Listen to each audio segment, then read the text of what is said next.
Voilà, bonjour à chacun, bonjour à chacune, ou bon après-midi, ou bonne soirée selon votre lieu géographique. Que le Seigneur vous bénisse, bienvenue dans un message pour toi. Nous sommes très heureux bien de nous retrouver quotidiennement et de pouvoir partager la parole. Et comme vous le savez, nous ne voulons pas faire autre chose que de partager la pensée du texte. Et pour permettre à un plus grand nombre de pouvoir être avec nous, nous allons marquer dans quelques instants une courte pause. Et je vous retrouve juste après, pour lecture de ce jour, dans le livre de l'Ecclésiaste au chapitre 12. Ecclésiaste chapitre 12, et nous lirons le verset 10, et nous irons aussi au verset 15. Ecclésiaste 10, 12 et 15. Je vous dis à tout de suite pour un message pour toi.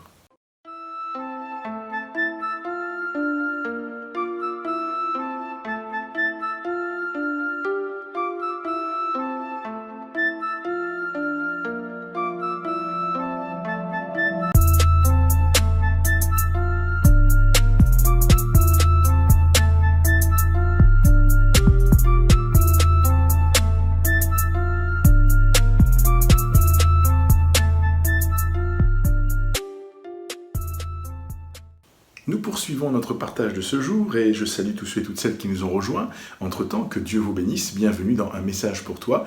Nous croyons que dans ces moments, Dieu veut encore encourager notre cœur et nos vies. Alors nous lisons aujourd'hui, comme cela a été dit, dans Ecclésiaste au chapitre 12, verset 10. Il est dit ceci, c'est un peu la conclusion du discours. Et l'homme de Dieu dit « Vanité des vanités, dit l'Ecclésiaste, tout est vanité ». Alors, au verset 15, il poursuit et il dit « Écoutons la fin du discours. Crains Dieu et observe ses commandements, c'est là ce que doit faire tout homme. » Alors, la conclusion de l'homme de Dieu ici, c'est que tout est vanité. Nous pouvons faire beaucoup de choses, nous pouvons vouloir faire beaucoup de choses, mais tout est vanité.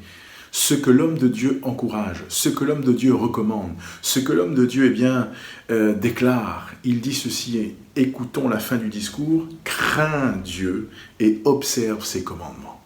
Voyez-vous, craindre Dieu et observer ses commandements. Craindre Dieu, ce n'est pas avoir peur de Dieu. Craindre Dieu, c'est vouloir honorer Dieu en tout et pour tout. Craindre Dieu, c'est d'abord d'avoir dans son cœur un sentiment particulier à l'égard de Dieu, un sentiment qui cherche à mettre Dieu en avant tout, un sentiment qui cherche avant tout les intérêts de Dieu, un sentiment qui cherche avant tout ce qui plaît, ce qui sied à Dieu. Et il est dit, observe ses commandements. Comment pouvons-nous, et Jésus le rappellera, celui qui garde ma parole. Si quelqu'un garde ma parole, c'est ce que Jésus dira. Jésus nous montre, là encore, par exemple, il dit « Tout ce que vous demanderez en mon nom au Père, il vous l'accordera ». Pourquoi ? Parce que nous gardons la parole. C'est ce que Jésus enseigne à ce moment-là. Parce que nous devons garder la parole, nous devons garder ses commandements. Et nous sommes appelés à vivre les commandements de Dieu. Et c'est là où est le problème. C'est que parfois, nous cherchons à prendre ici ou là, nous cherchons à avoir d'autres paramètres qui vont pouvoir nous conforter. Mais la parole de Dieu, l'enseignement, le commandement de l'Éternel, c'est ce qui conforte notre vie. Et j'aimerais encourager chacun et chacune d'entre vous. J'aimerais que nous entendions à la fin du discours, l'homme de Dieu dit « Crains Dieu » et observe ses commandements. Est-ce que c'est quelque chose de compliqué ?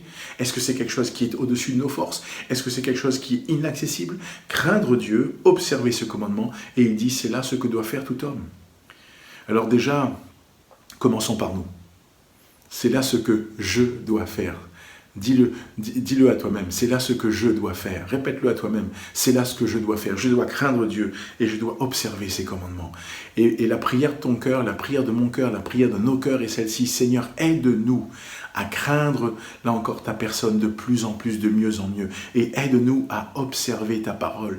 Aide-nous à vivre ta parole. Que nous ne soyons pas simplement de ceux qui entendent la parole, mais que nous puissions la recevoir pour la mettre en pratique. Donc pour, là encore, observer le commandement. C'est cela, ce que Dieu veut trouver dans notre cœur. C'est ce que Dieu veut trouver dans nos vies. C'est ce que Dieu veut trouver dans chacune de nos vies. Et nous croyons que lorsque nous vivons sincèrement et réellement la parole, alors il y a une dimension différente qui prend place dans nos vies, dans nos cœurs, et nous entrons dans le surnaturel de Dieu.